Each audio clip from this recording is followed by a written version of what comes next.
آنکھ دل کی پیغام رسا ہے، دنیا پر مغرور ہونا کم عقلی ہے۔ جو شخص دنیا کو آباد کرتا ہے اس کی آخرت خراب اور برباد ہو جاتی ہے۔ کام میں آہستگی کرنا تباہی سے بچانا اور سوچ سے بات کہنا لغزش اور غلطی سے محفوظ رکھتا ہے۔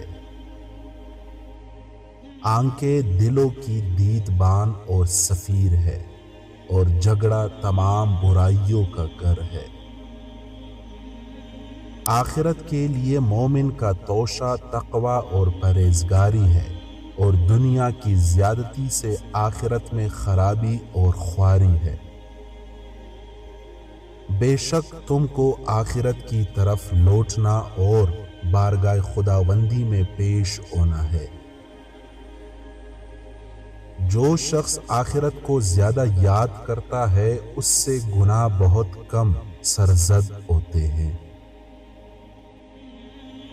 جب کوئی شخص تیرے ساتھ احسان کرے اسے ہمیشہ یاد رکھ، اور جب آپ کسی کے ساتھ احسان کرے تو اسے بھول جا۔ احمق اپنی ذلت کو محسوس نہیں کرتا اور ہمیشہ نقصان اور خسارے میں پڑا رہتا ہے۔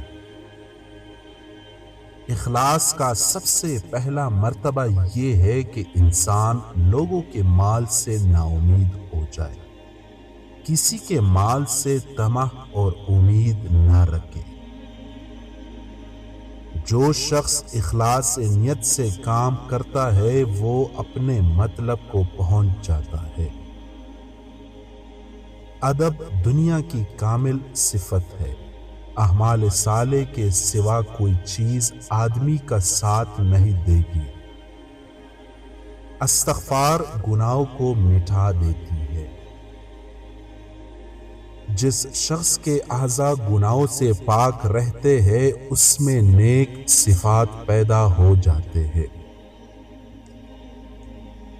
اپنی امیدوں کو چھوٹا کرو، موت کے اچانک آ جانے سے ڈرو اور نیک کام کرنے میں جلدی کرو۔ انسان کے ساتھ جب تک کہ احسان نہ کیا جائے وہ کبھی غلام نہیں ہوتا۔